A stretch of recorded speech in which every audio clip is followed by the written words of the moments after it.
All right, let's get our Facebook folks in here. Oh, I got to click this one too since I didn't set this one up. All right, there we go. Spinning wheels.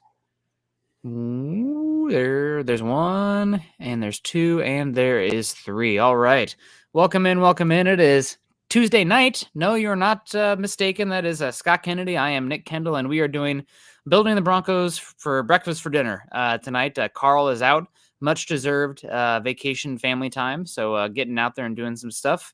So I asked Scott if he would.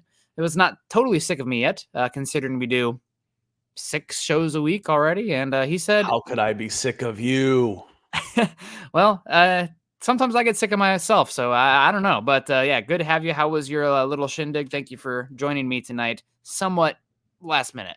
Yeah, I got invited to this last minute by my wife, so had you never know what you're gonna have to eat. So when you're a vegetarian, but it was good, and I had world class like double fudge with caramel across it brownies. So I'm full. I'm a little wired now too, so we're good to go, man. Well, that's good to hear. Yeah, I have not Brownied had dinner up, yet. and it was like all natural brownies. Yeah, no, all natural brownies. Otherwise, no? I'd be here like this. Yeah. I feel that. Well, let's say hello to some folks in the chat as we get going on this Tuesday evening show. We're going to talk, obviously, a little Broncos, Lions starting to turn the page there, and anything else. Obviously, you guys run the show as much as we do, so any super chats or anything, we'll get into it. We got Dylan Von Arks coming in saying, "Sup, Broncos country." Make sure you guys hit that like button on the way in, share on all your platforms, and subscribe if you haven't already. Always good to see you, Dylan. We got Ramon coming in saying, why would Sean Payton be looking to embarrass the Lions any more or less than he would any other team? Payton is a winner and he wants to keep it that way. Take that other mouse somewhere else. Yeah, the noise he meant. I prefer take that other mouse somewhere else, but that's good too. Take that other noise somewhere else. Yeah, so I guess we can get right into it today. Dan Campbell was obviously what's the word I'm looking for here? Comes from the Sean Payton tree, former tight end in the NFL for a number of years, and worked underneath Sean Payton for a little bit, so a descendant of the Sean Payton coaching tree. And he was asked about it today in a press conference about going against Sean Payton, his former mentor, and what that means for him with Detroit. So I guess we can. Any thoughts on that? I've got the audio clip here, and Nick set that up well. He says, what does it mean? Does it mean anything extra to you? What's that mean coming in? And this is what Dan Campbell had to say. It means we better be on our stuff because he's going to come here to try to embarrass us. That's what it means. And so that's our motivation. That's my motivation. And it's about winning, man. All we got to do is find a way to win. And we're going to have to be at our best. And we will be at our best. So basically, to answer your question, it doesn't really have anything to do with him trying to embarrass any other team. Dan Campbell has a ton of respect for Sean Payton, a ton. Sean Payton has a ton of respect for Dan Campbell. I got everybody's names right. I feel like I mixed them all up in there. It just means, like, listen, my mentor, the guy that I played under a year as a tight end for the New Orleans Saints, a guy who I coached under for a year, for 5 years, is a killer. There's going to be no quarter given. He wants to come in here and he wants to win and win big. He wants his team to play as good as possible. And he wants to blow everybody out that he plays. That's who it is. So it's not anything more than that. It means I respect the man to come in here and give it his best shot. And I expect the Broncos to be at their best. And further in, one of the other questions that came in from that press conference was, Dan, you're kind of prophetic on this, because Dan Campbell, as a disciple of Sean Payton, earlier this season was asked about Sean Payton and the job he's doing in Denver when Denver was at its lowest of lows.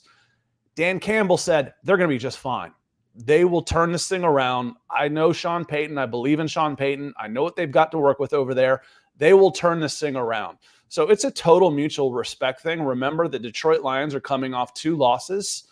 And this is a shout out to his team that, listen, if you don't get your stuff together, these guys are going to come in here and whip our asses. So get it together. And that's Dan Campbell. He's a great motivational guy. He's an awesome speaker. His players love playing for him. So there's nothing in there there's no animosity in there at all. It's nothing but respect between these two guys. Yeah, without a doubt. I mean, Dan Campbell right now, the current favorite for coach of the year, although with the way the Lions have been playing as of late, maybe that will not continue. We will see. Maybe Sean Payton is going to be the one who gets that in the end, considering the turnaround we've seen in Denver. But I didn't take it as anything other than him trying to motivate his own team and saying that if we don't play better and are not executing, Sean Payton's team, because of how well coached they are and the culture he's brought and everything, will come in and embarrass us. I think that's pretty much that. I don't know if it's a shot.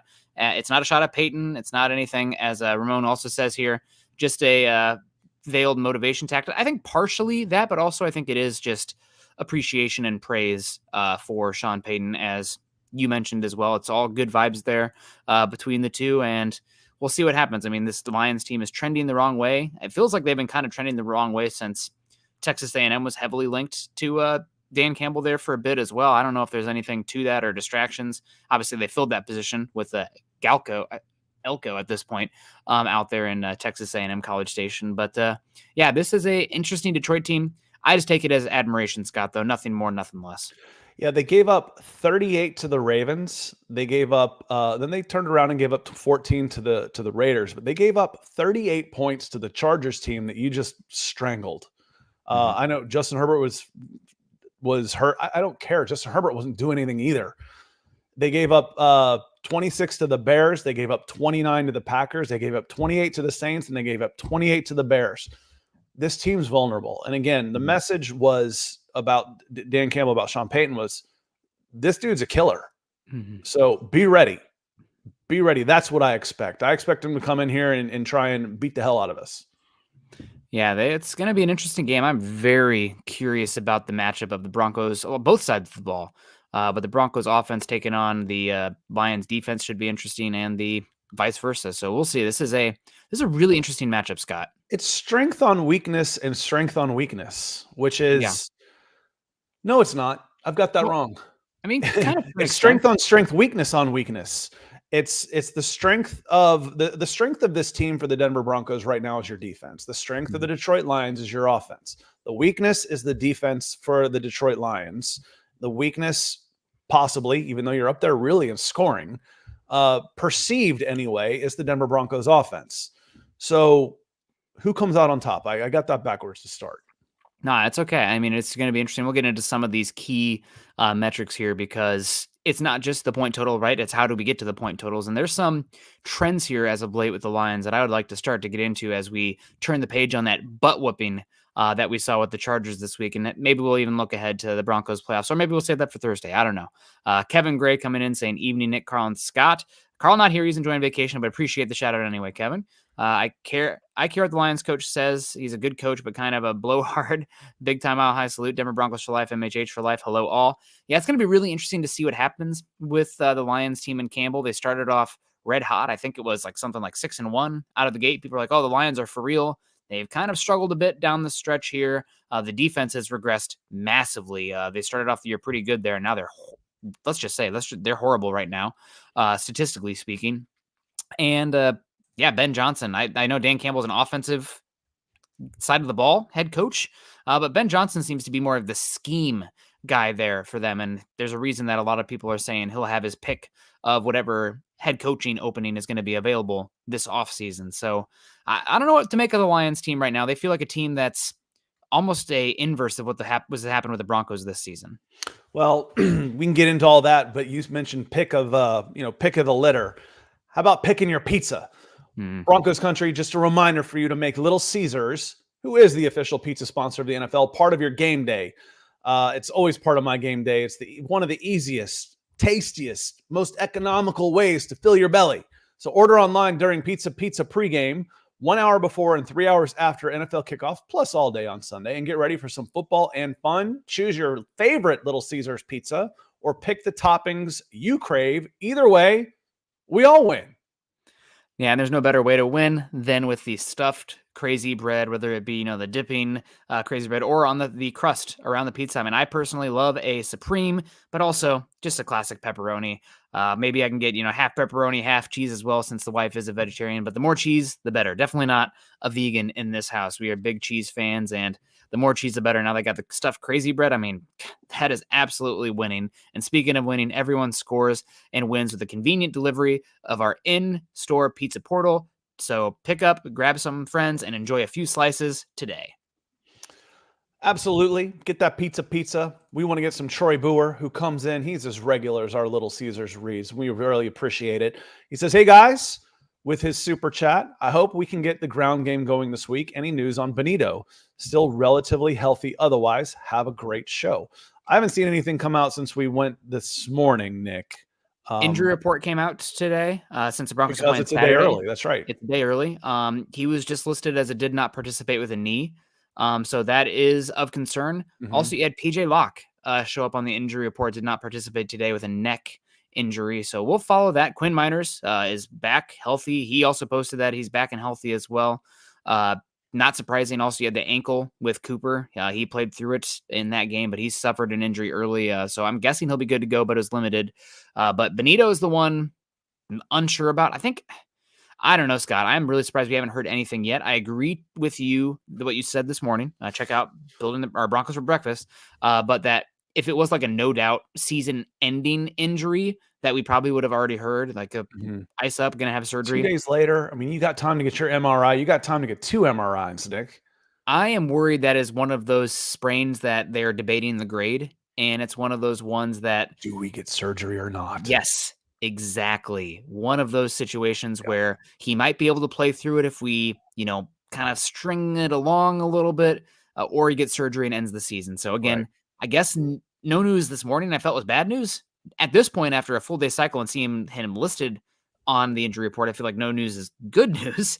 But who pure knows? speculation. We hate to speculate, but we're gonna. Yeah. Yeah, absolutely. So I don't know. We'll see about Nick Benito. The one thing I will say is that what is Nick Benito's biggest weakness coming into this week, Scott? Or in his biggest weakness in general on the field? I mean, it's holding up in the running game. And this is the Lions team. So like taking on blocks and absorbing blocks and holding your ground.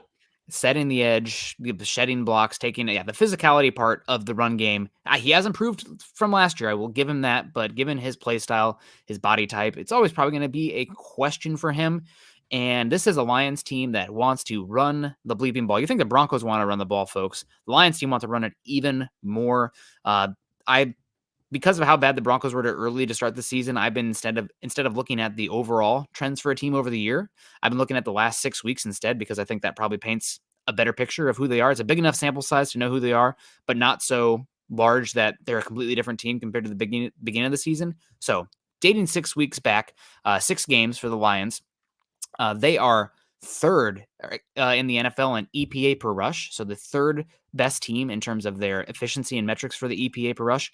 They're also the second lowest pass rate over expected. So what does that mean? It means that given every single play that's ever been recorded in the area of the field, the time of the field, how many teams would pass versus run, and the Lions almost always run it. So even though it's a pass situation, they're running the football. 31st in the league in pass rate over expected. So they're so dangerous because they're so balanced. They can beat you in so many ways. They can beat you with a short passing game. They can beat you long, and then they can just bludgeon you. So this is a really dangerous offense.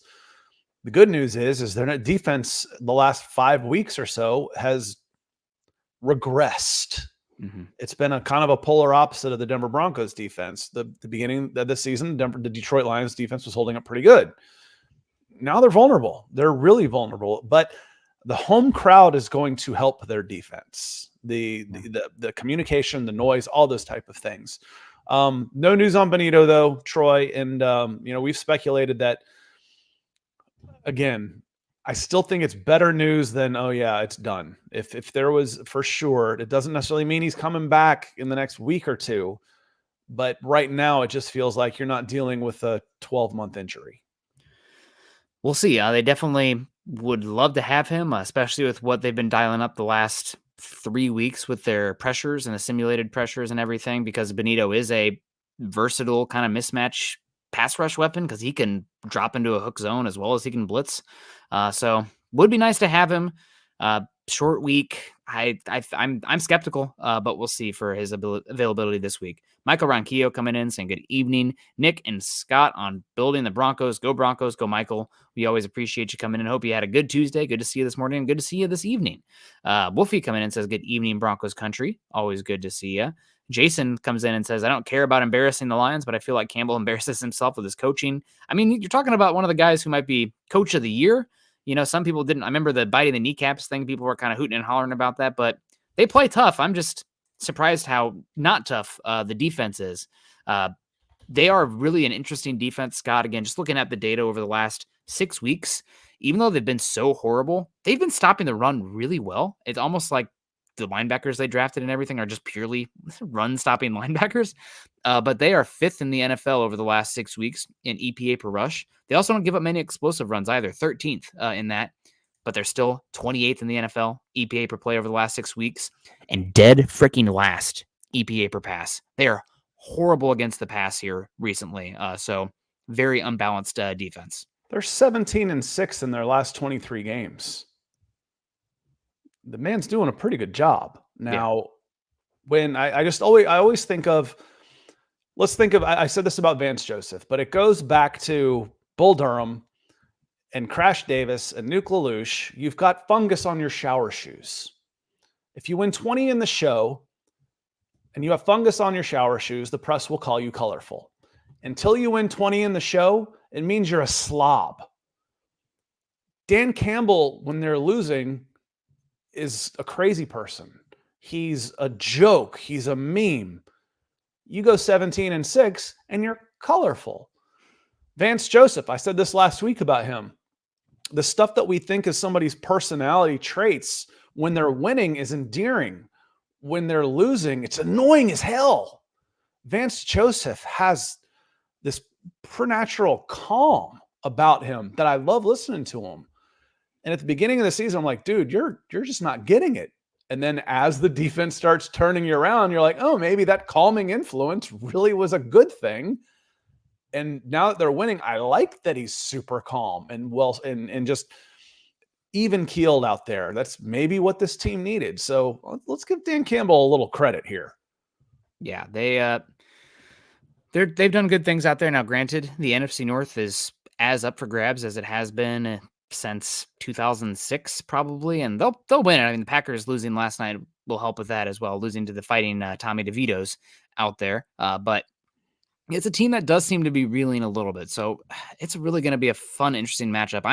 We're going to find out if this Broncos defense is for real in this one, because I think that while you said strength on strength, Scott, I think the specifics of the Broncos defense don't match up great against the Lions, and it mainly comes down to I still don't trust the Broncos' interior defensive line and especially the whole front seven and the run game. And this is a Lions team that can put you in hell with their run game. Their run game concepts are but they can beat you a different way. So unless you're a complete defense, you're going to get exposed.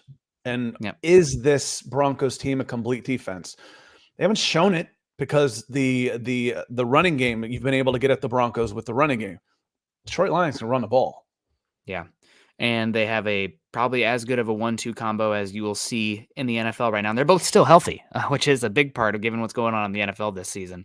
Gary Palmer, 999, says, good evening, Nick and Scott and Broncos country. Good evening to you, Gary. Thank you so much for the 999. We always appreciate you stopping in and saying hello. And of course, if you have any Broncos specific questions or college draft, anything, let me know. Let Scott know too. We got Miguel also coming in on Facebook saying, sup, fellas. I will stop being worried until the Broncos offense starts rolling. So he will be worried until the Broncos offense starts rolling. I'll stop being worried when they start rolling, when the Broncos offense starts rolling. Then it'll be something else. It's football. Yeah. You win 5 in a row and then lose one, and oh my God, it's all falling apart again. It's football. It's the wave. And again, they keep finding ways to get it done. At the end of the day, at the end of the day, all of these, EPA, OPAs, OTCs, TTCs, and everything, it's points scored over 17 games. And the Broncos are finding ways to get points on the board. I get it, though. I get it. Because we've talked about this with other teams.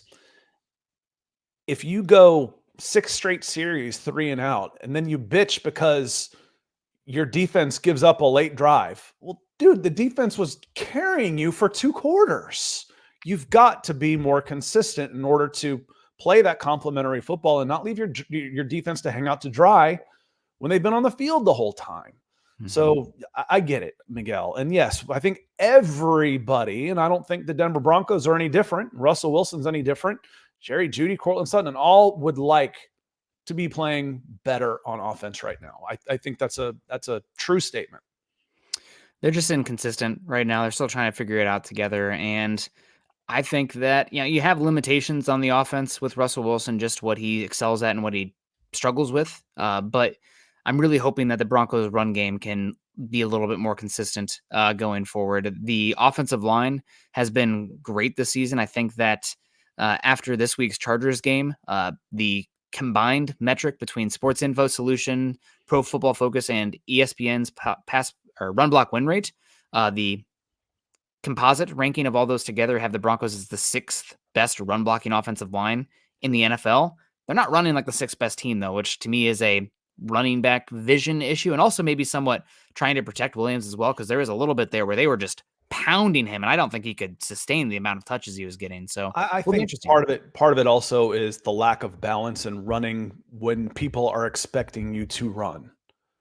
I know what you mean about the blocking and all this stuff, but you're seeing Javonte Williams with like 3.6 yards per carry, and he's initiating contact at the line of scrimmage on every carry, and then it's a car crash, and then push the line for 3.5 a lot of times. He was pretty nifty on that touchdown run, though. That was beautiful. There was a nice cutback, a stick the foot in the ground and cutback that we haven't really seen from Javonte Williams a lot.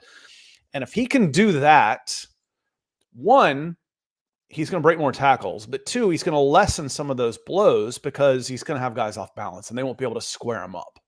Yep. And again, it's like, well, he's delivering punishment. Yeah, he is, but he's having to deliver punishment to 15 different guys. There's only one Javonte Williams, and that takes a toll.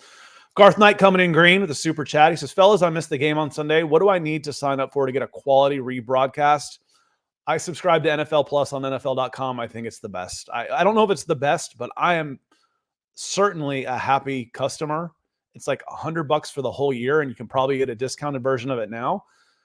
It plays in the NFL app on my Roku, and it would probably play on, Fire or Apple TV or anything like that. So I plug it in and watch the games on my Roku on my big screen TV, or I sit here. If I'm charting plays, I'll watch it on my computer because I can pause and rewind and all that faster. But I am an advocate for NFL Plus. The actual function of NFL Plus sometimes makes me want to pull my hair out. But it really, they corner the market, right? Like, we can't play NFL clips on here without getting demonetized. So that's pretty much your only choice if you actually want to rewatch the games, unless you catch a replay on NFL Network or something. But it's economical. It's clear. You've got your choices of the condensed games are really cool. You can sit down and watch the whole game in 40 minutes. Especially if you want to watch another team. And you're just like, hey, I just want to watch through this and have it on while I'm folding my laundry or whatever you happen to be doing. That's what I did with the Lions. It's a good product. Yeah. Also, you get the All-22, or otherwise known as Coach's Film, on there, where you get the line of scrimmage one, which if you want to see, if you think a team's a good running team and you enjoying them on broadcast, wait till you watch them on the end zone view, when you can see all the offensive linemen work in cohesion and just the intricacy, the synchronization of that. That's as good as it gets, in my opinion. I know the run game is not as in vogue as the pass game, but well-executed run game is poetry in motion. And then also you can have the overall all 22, so you can actually get an idea of what the coverages are doing in the back end. So that's the move, without a doubt. You can also watch it in slow motion. You can click through the quarters. I do wish sometimes it wasn't as clunky as it is, but it's how do you watch it? Because it's smooth like butter on my Roku. So you're looking at it probably just the one-time watch through, which is fine. When I'm trying to go around and find a specific play and like click through the individual plays, it can be a pain in the butt. When I'm watching a replay, which is what he asked about, watching a replay, it's really, really nice. It's good value for $100 for all of the games. It's good value. And then the audio broadcast is nice too. I can listen to out of market games. Sometimes that's enough. They're not paying us for this read, so no, that might not be the right way to go. But that's when, and Phil, we'll come back to you too. because I just want to get a reminder, speaking of paying us, this holiday season, you might be looking for nutritious, convenient meals to keep you energized on jam-packed game days.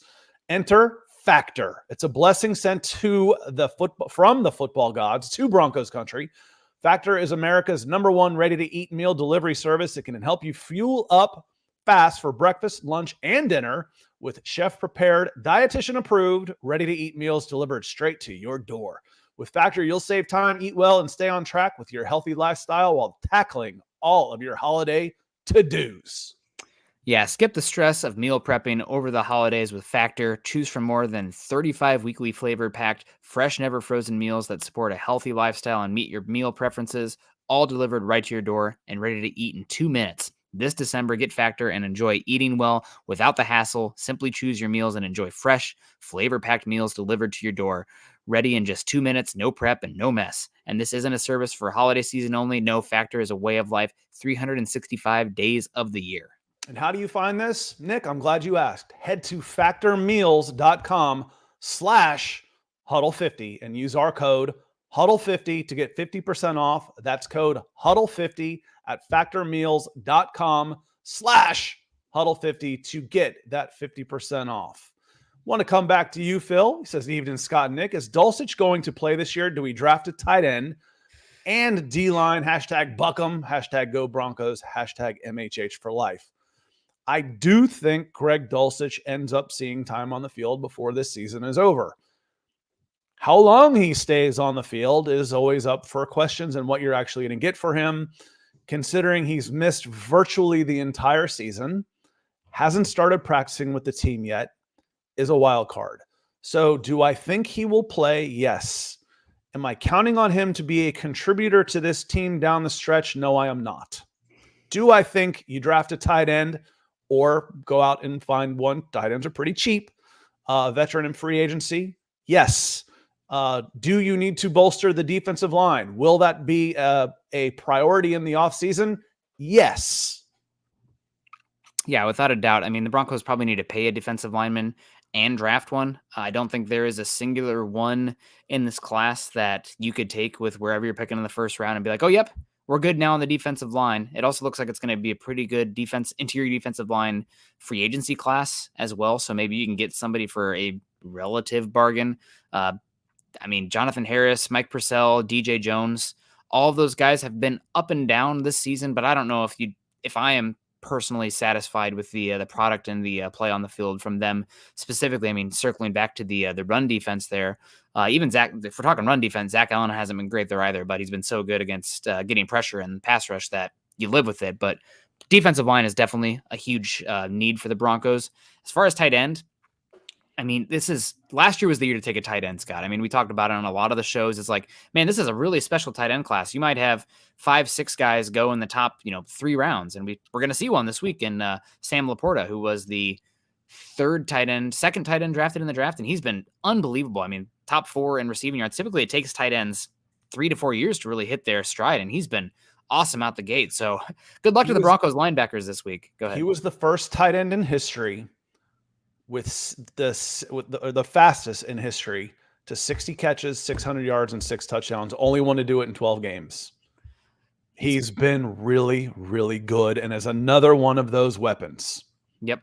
I'm concerned about the Broncos linebackers in this one, just because a lot of what the Lions like to do, it's an 11 personnel based team. So again, over the last 6 weeks, they have played in 11 personnel 66% of their snaps, which is a lot, folks. 3 wide receivers for those at home, 1 tight end, 1 running back, 3 wide receivers. But they like to run the ball out of 11 personnel, Scott. They have the second best EPA per play out of 11 personnel in the NFL, rushing the football. So I'm worried about their ability to run the football when the Broncos are out there in nickel. Luckily, the Broncos are much better in nickel than they are in base.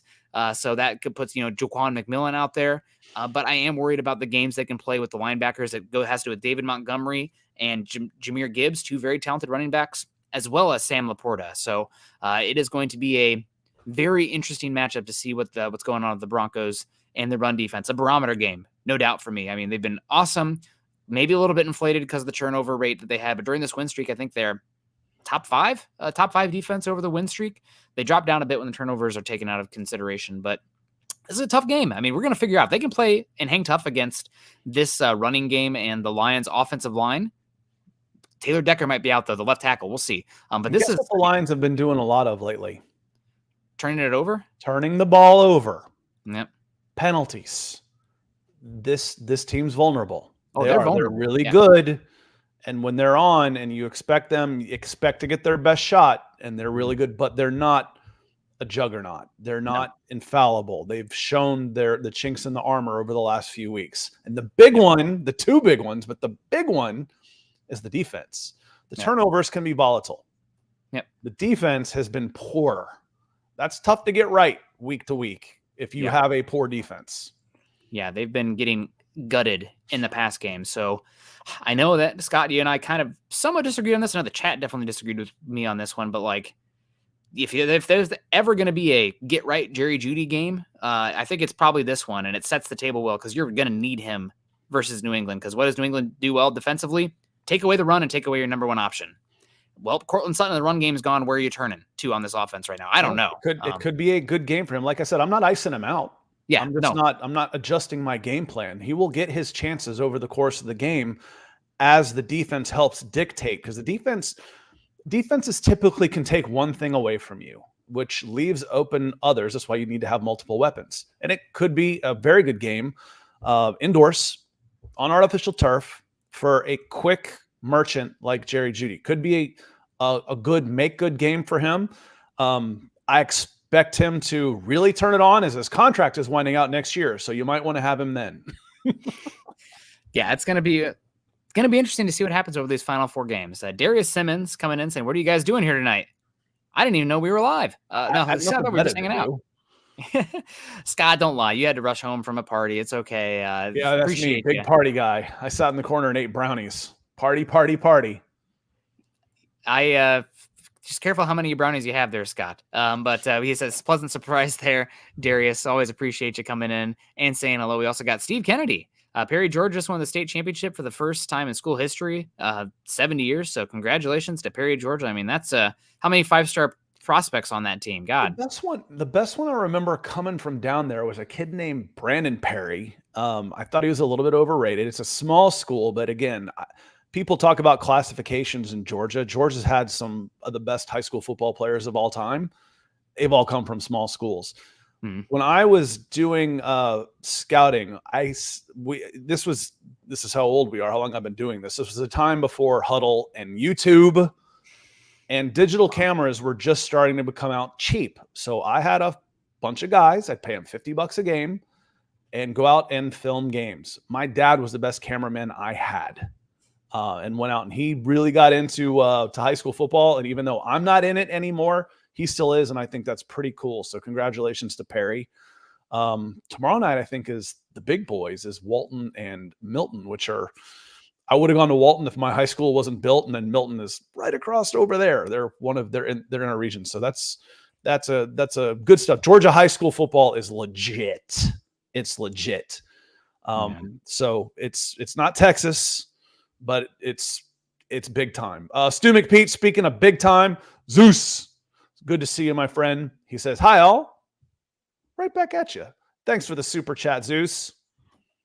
Yeah, thank you so much, Stu. Always good to see you coming in and hanging out here. It was great to see you at the meet and greet. And also another meet and greet guy coming in here, Naj. The positive vibes, Naj, coming in saying, hey, brothers, I believe we can win it all as challenging as that would be. Regardless of whether we win another game or not, I'm so proud of this team and how they've overcome adversity and given the fans a lot of optimism. I agree with you, Naj. I will say, maybe this is just me being fickle, but if the Broncos did lose every game down the stretch, I feel like with how, roller coaster game to game fan bases are with the emotion, that a lot of that optimism would be sucked up to go 0-4 down the stretch. But right now we're good vibes, and I feel confident the Broncos can win every single game. I feel pretty good. I mean, what would you set the over-under on right now, Scott, given the last games? I mean, 3.5, 2.5? I mean, if we're doing the actual line setting for the Broncos winning the last 4 games. Oh, you said over-under to start. I'm like, 3.5? What are you talking about, dude? No, for the Broncos wins down the stretch. Excuse me. Oh, sorry. Too many brownies. 4 games left. You said Yes. it at 3.5. Yeah. That's probably where I'd have it as well. Yeah. I think 3 is you win with whatever you pick. I might set it at 2.5. I know. I'm right there. Can we just set 3 and 1 is 3 and 1 is good, 4-0, and then 2 and 2 is bad. I might set it at 2.5. I like 3 and 1. Yes. I don't like 4-0. I think the probability is just really, really difficult. Yeah. And I think 2 and 2. I think 2 and 2 is more probable than 4-0. And 3 and 1 is certainly more probable than 1 and 3. So I would set it at 2.5. Yeah, maybe we just set it at 3 and give everybody the push when it happens and the Broncos make the playoffs.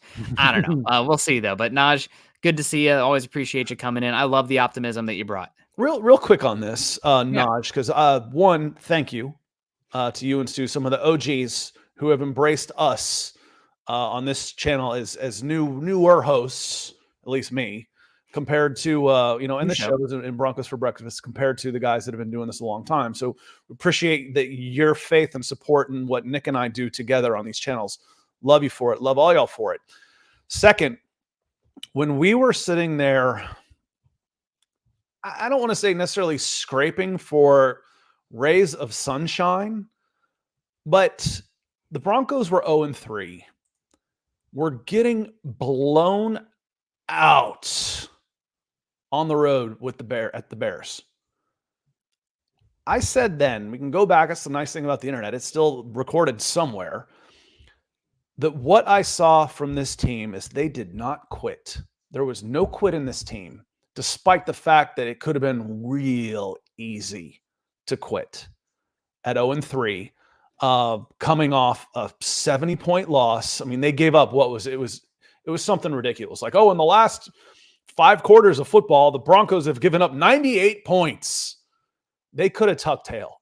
And I said then, what this showed me was this team is still fighting. Be proud of them for that. If nothing else, as Naj says, regardless whether we win another game or not, I'm proud of this team and how they've overcome adversity. Quote, Naj Altaf. Yeah. That started for me with the Bears game. It started for me with the Bears. When I started thinking that you could actually turn the corner possibly was when you got that monkey off your back with Green Bay. You're 0-11 with halftime leads or something absolutely astonishingly unbelievable.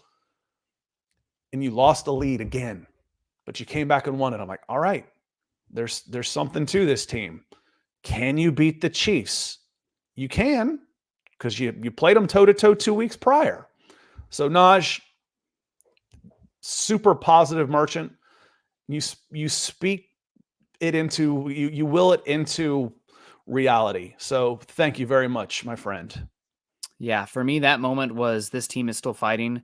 Was the Thursday night game at Arrowhead. The Chiefs, oh man, the Super Bowl champion, you haven't beat them in how many years, and you just lost to Nathaniel Hackett and Zach Wilson at home again after you talk so much stuff about him. I mean, that for me on the short week going into Arrowhead, and even though it was a losing effort, I know there's no moral victories in a loss, but that was one where you talk about tucking tail. I'm like, I could see them not showing up this week. They played tough. It was a 1-possession game at the end. The offense was horrible, and the defense especially just kept grinding, kept them in it, gave them a shot. And then after that, they played Green Bay, and I don't want to say the rest is history, but what just a drastically different team this has been. That's one reason when I look at all the Broncos data, I'm like, starting at week 6, because the first 5 weeks of the season, different team.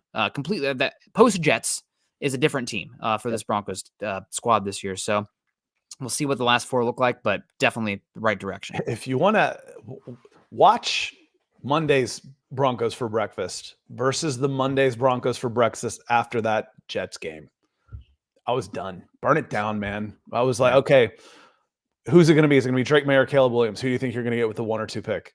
Yeah. I was dead serious. I'm like, the trade deadline is coming up. You're going to ship Bowles. You're going to ship Simmons. You're going to ship Bowles, Simmons. Who's the third big contract? It was Judy. But it's not Judy, though. There's 3 guys that you have. DJ Jones is one that's been talked about. I think that was Randy Gregory was in there at that point, too. I feel like there's a different player in there that we have. Who am I missing of like the big contracts that you can move Simmons around from? It's Simmons and Bowles are the 2 big ones. And Sutton.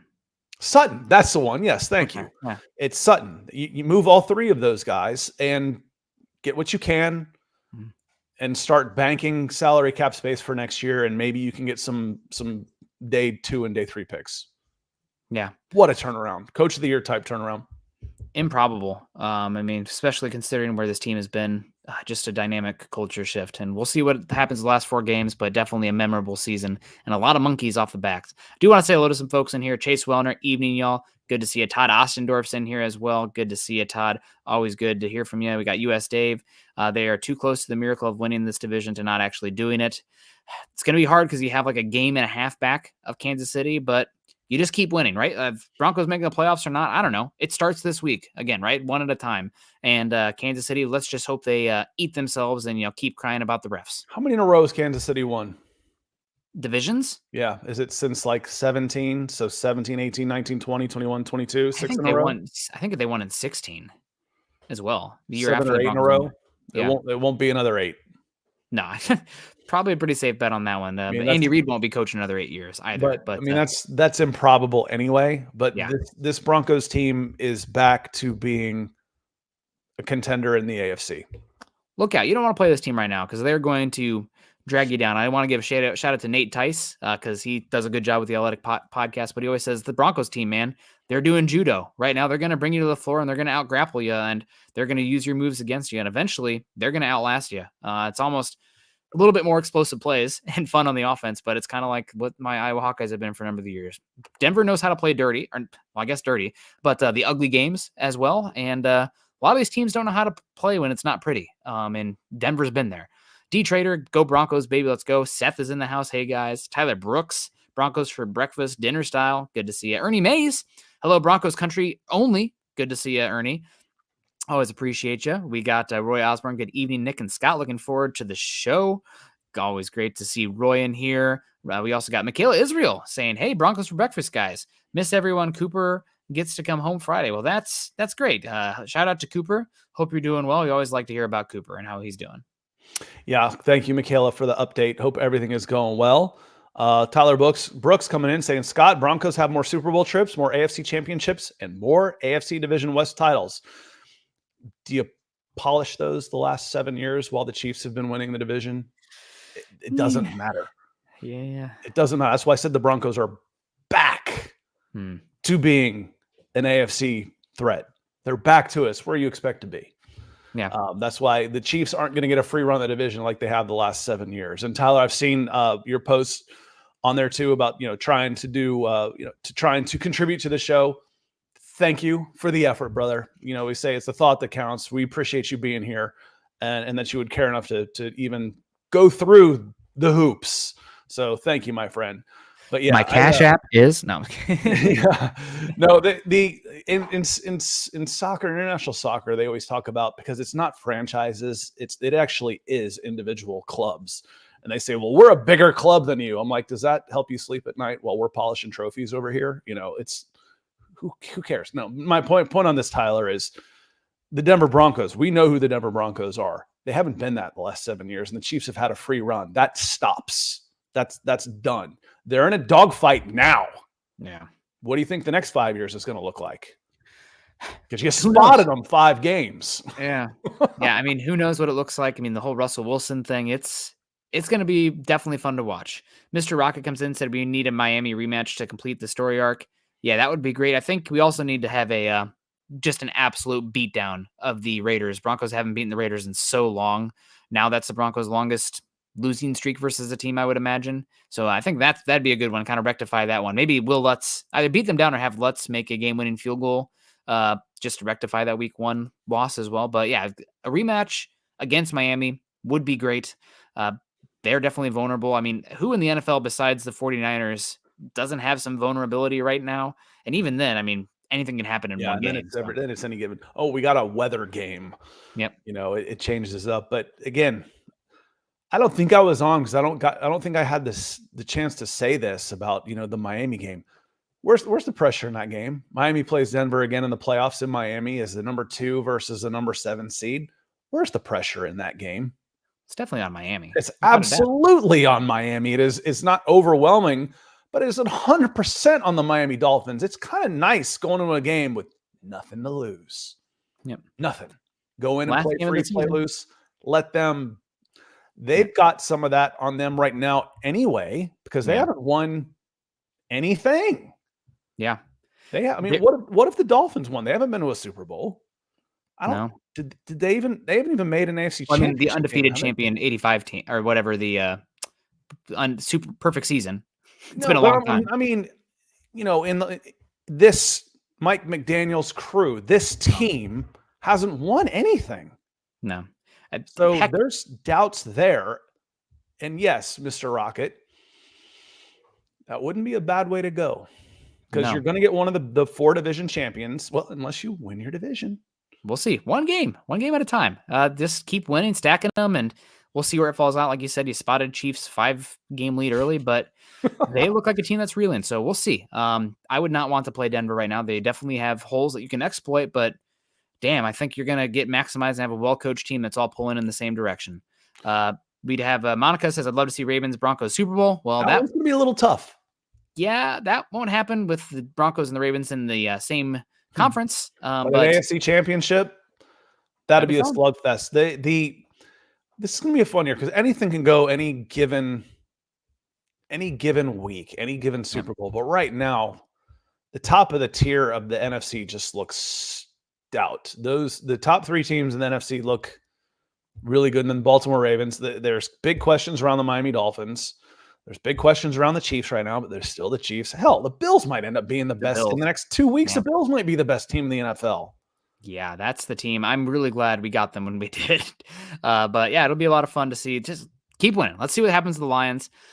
One thing I did want to bring more about the Lions here, Scott. So getting into some of the data and the tidbits as well. Just kind of doing some digging here. You mentioned the team has been struggling turning the ball over, and something specifically that's happened here as of late is that they've really struggled against the blitz. Jared Goff this season, out of quarterbacks that have been blitzed at least 100 times, he is the 3rd worst PFF grade of the season against the blitz. So a PFF pass grade against the blitz. So you can get after him and take advantage. You also have to do a good job against the blitz. If you take away his first read, he goes into panic mode. If that first read is there, he's going to be fine. So I'm going to be curious to see how aggressive the blitz is combined with the coverage from the Broncos in this one, and if they can do a good job of figuring out who that first progression will be and kind of taking them out. But again, the 3rd worst quarterback in the NFL against the blitz. He's middle of the pack with pressure, but blitzes have been a struggle for him this year. That, yes, and I want to go back to, okay, I feel bad saying they've struggled, they've given the turnovers a lot, and we haven't given any context to that. Here's a little context for y'all. How about 10 turnovers in the last 4 games? How about 14 in the last 1, 2, 3, 4, 5, 6, 7? 14 turnovers in the last 7 games. 2 per game. I like that. 2 per game over 7 games against a team that has been very, very good at taking the ball away. It could be your game right there. It will be really interesting to follow that. Again, I wonder if they just try to take the teeth out of that a bit with the Broncos, rushing the football. But one of the weird things about the Broncos here, Scott, and I keep scratching my head looking at it. Literally. Yeah, literally right now.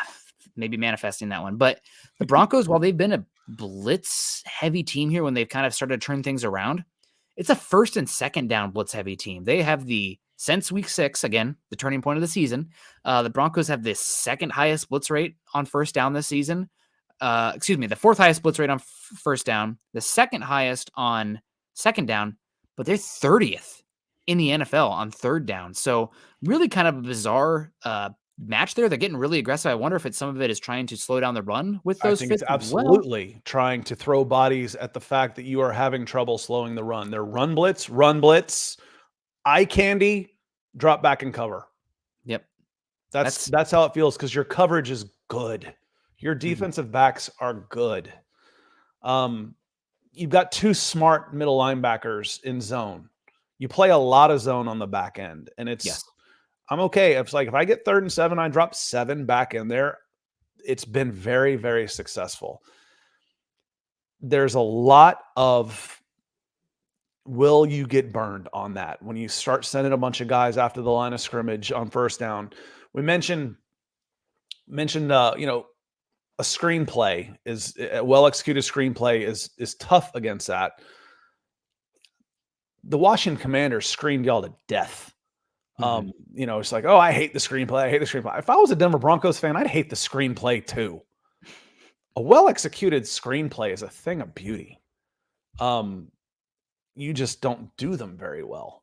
But they've been successful against you. And I have a feeling that big old Jared Goff can stand up there and, bring the ball from 10 feet in the air and drop it down to one of those backs, or find it's Amon-Ra St. Brown. You know his brother's name? His brother's name was Equanimeous St. Brown. Do you know what his dad's name was? Hercules. John. Okay. John Brown named his kids Equanimeous, and he was the older brother. They were out in California where I was working out there, and then Amon-Ra St. Brown, his dad was John. He's like, my name's boring. Like, I get it, man. Scott Kennedy. I get it. Yeah, he was Mr. Universe, wasn't he? And he also went to Germany to. I didn't know that. Oh, he beat Arnold Schwarzenegger out a couple times in the bodybuilding stuff. That didn't come out while we were watching. He went to one of the I think they went to one of the Trinity League schools, one of the private schools down in Orange County. Yeah, those kids they recruit harder than the SEC and probably dirtier too. Cameron has something to say to you, brother. It says, congrats on the baby. Not here yet, but appreciate the preemptive one. We're holding out here for another few weeks, but hopefully I'm going to be looking real tired on these shows. Shout out to Patrick preemptively for the coffee. Says, favorite hosts, doing a dang good job. Love to see more skin. No, more Skinner. Excuse me. Oh, Manscaped brought to you. No, appreciate you, Cam. We thanks for the shout out, and always good to see Scott in here hanging out. George Fox coming in saying, great pod, guys. Looks like the Broncos are back. Denver Broncos for life, MHH for life. Love the new show, guys. Not new. Scott's filling in for Carl tonight. But we do shows Monday, Tuesday, and Thursday morning covering the Broncos. We also do Falcons Monday and Wednesday morning, and then a NFL at large show Friday as well, all in the morning. So I'm up early on the Pacific Coast out here, ready to talk ball. And EJ, if you're watching this show, perchance, thanks a lot, dude. We'll say it again on breakfast. You're one of the good ones. D Porter coming in. Speaking of one of the good ones, coming in with that Broncos orange. I love that Broncos orange as a super chat. Awesome to see the Breakfast Club at night. Now you're getting in me the feels talking about the Breakfast Club. Just stopping by to show my support. Keep the lights on. Thank you, sir. And don't forget the forehead shiny. The lights shine the forehead. They go hand in hand. Yeah, thanks, D Porter, so much. Always appreciate the support. And if you have any questions other than just stopping by to show support, hit us up. Also, gosh, when you're dropping super chats like $20, you got me on retainer. So, hit me up on Twitter and we'll get into it as well. Always appreciate that. Scott, there was a few more points I wanted to make about this Lions-Broncos game. I'm not going 80 minutes again with you today. No, we already did 80 minutes. It was this morning. Yeah, we did almost 90 minutes this morning, y'all. Yeah, it is. It was a lot of fun. If you want to check that out as well. A lot of we've really started to turn the page though on this Lions team. I keep coming back to it though, Scott. I think that this is probably the biggest defensive test that we'll have down the stretch here. It's the last starting quarterback you're going against as well. You have Bailey Zappi, you have Easton Stick, and you got Aiden O'Connell coming out here. Obviously, you never know about the games. I really do worry about that Patriots defense. But news coming out today, Belichick and the Patriots might be parting ways at the end of the season. So we'll see if that's a distraction. Who knows? But this game, the defense shows up this one, takes the ball away, stops the run. I feel pretty good. I saw a question in here about the health of the Lions offensive line. Sounds like Decker is going to be out. Taylor Decker is starting left tackle for them. But Frank Ragnow, their first-round pick at center from Arkansas a few years ago, really, really good center. Mm-hmm. One of the best run-blocking centers in the NFL. Powerful. Like, he's 6'5". He's a monster for a center. He's back, but he's dinged up. And then you have Penny Sewell out there as well at right tackle. You want to talk about the screen game, Scott? And we'll talk about the condensed games. I watched a few condensed. Mobile. You know where they lined him up in a wide receiver screen this week? In the slot? At wide receiver in a bunch formation. You have big old 330-pound. I love that guy. In a draft full of monsters, he was my pick for non-quarterback at number 4. Yeah, hindsight, where'd he go? 7 or 6? Because they thought the Dolphins traded back. I think they traded out of the 3 and they traded back up to 6, thinking the Cincinnati Bengals are going to take Penny Sewell. Mm-hmm. And the Dolphins really wanted Jamar Chase. And they're pissed because they're like, oh, we would have taken Kyle Pitts or Jamar Chase. And then they had to settle the poor guys for Jalen Waddle. Yeah, that was a good pick for them still. Sewell went 7. I'm teasing on that. Waddle's been really good, and he's a very good complement to what they do down there. But Jamar Chase, I'd still take Jamar Chase ahead of him. Yeah. But you're not missing if you're the Miami Dolphins there. But that was the plan, is they really wanted Jamar Chase and thought they could get him at 6. And the Bengals crossed it up by going with another wide receiver after watching that horror show of an offensive line. I think it's worked out. Chase has been for both teams, honestly. But yeah, Penny Sewell, he lined up at wide receiver in the wide receiver screen game. He didn't get the ball, but I think he has a receiving touchdown or 2 this season as well. They've used him as a tight end out there in space. So eligible man, watch out for that. I think my biggest concern in this game is, again, the run defense and the games that we're going to see on the linebackers. This season, especially against the Chargers, we saw it against Houston as well. When you blitz on 1st and 2nd down, sometimes some teams are going to call you on that. And you're going to have a play action deep shot where you're vulnerable. You have a miscommunication. The guy's back by a step. And the main guys I'm looking out for there are PJ Locke, a few times miscommunication, not getting back far enough, and Fabian Moreau. Those 2 guys, I think, also had issues with the Quentin Johnson deep throws in this last game. So a little bit worried about that. Jared Goff is not known for the air yards, but that's something that they can put you in hell with some of their stuff. He's really good in the quick pass game too. And then he's got just weapons all over the place. And then they've done really well with some of their top receivers. I don't think any of them are 1st-round picks. They've done really well getting lucky, frankly. You get Amon-Ra St. Brown in the 4th or whatever it was, that there's a little luck involved there. Oh, of course. I asked you this kind of rhetorically this morning. I have an answer now about, is this the best / most balanced offense you have faced this year? Let me change that just a little bit. Is this the best / most balanced offense that you will face? And what I mean by that is at the time that you play them. Maybe this is just me being biased and also being really in the weeds with the analytics, but I still think what we saw and how the game played out, I probably would still take the Bills. Even though they were turning it over left and right, they moved the ball at freaking will against you in that one. And they've done that to every team besides the turnovers. I mean, Josh Allen is probably the best quarterback you're going to be playing this entire season. And God, I'm glad that we're not going to be playing them in a potential game because Miami's put some distance between them. But I would probably in that one though, Nick. They had less than 300 yards against the Giants. They were 339 against the Patriots. They were 427 against the Buccaneers, and they were 317 against the Bengals. Those were the 4 games leading into the game with the Denver Broncos. I don't think they were playing to their capabilities when you face them. That doesn't necessarily mean, and we could say the same thing for Mahomes. Right now, the Kansas City Chiefs are not the Kansas City Chiefs that we think they can be. And we said that going into that Bills game are we talking of the Bills who we think they should be rather than the Bills as to who they are? And at the time they were, and we threw Miami kind of off the, we threw them off the map. And I feel like, and one of the things we said, Tim, about Miami was, I feel like if you can make Miami one-dimensional, they're not as dangerous. The Bills can beat you without putting the ball in the air. The Detroit Lions can beat you without putting the ball in the air. I don't think we can say that about the Miami Dolphins. That's why I said balanced out there. Yeah, it's a either way. This is a team that can hurt you in multiple ways, and that's it. There's no right answer to this because it's purely subjective. But I like what this offense has done.